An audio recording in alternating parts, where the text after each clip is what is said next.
Wemberly Worried by Kevin Hanks. Wemberly worried about everything. Big things, little things, and things in between. Wemberly worried in the morning, she worried at night, and she worried throughout the day.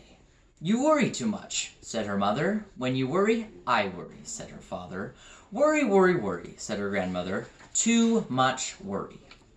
At home, Wemberly worried about the tree in the front yard, and the crack in the living room wall, and the noise the radiators made. At the playground, Wemberly worried about the chains on the swings, and the bolts on the slide, and the bars in the jungle gym. And always, she worried about her doll, Petal. "Don't worry," said her mother. "Don't worry," said her father. But Wemberly worried. She worried and worried and worried. When Wemberly was especially worried, she rubbed Petal's ears. Wemberly worried that if she didn't stop worrying, Petals would have no ears left at all. On her birthday, Wemberly worried about that no one would come to her party. "See," said her mother, "there was nothing to worry about." But then Wemberly worried that there wouldn't be enough cake. On Halloween, Wemberly worried that there would be too many butterflies in the neighborhood parade. "See," said her father, "there was nothing to worry about." But then Wemberly worried that she was the only one. "You worry too much," said her mother. "When you worry, I worry," said her father. "Worry, worry, worry," said her grandmother. "Too much worry." Soon, Wemberly had a new worry, school. Wemberly worried about the start of school, more than anything she had ever worried about before.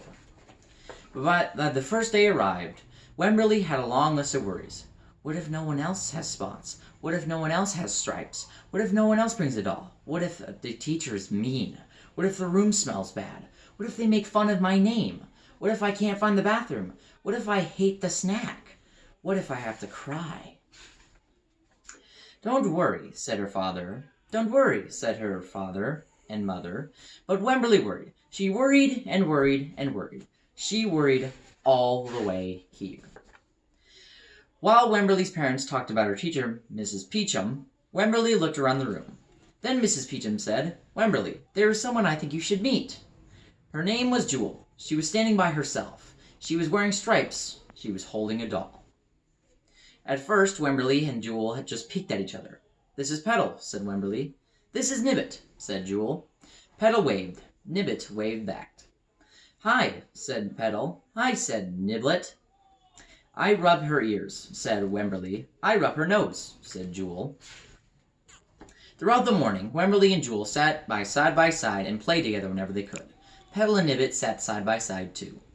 Wemberly worried, but not more than usual, and sometimes even less. Before Wemberly knew it, it was time to go home.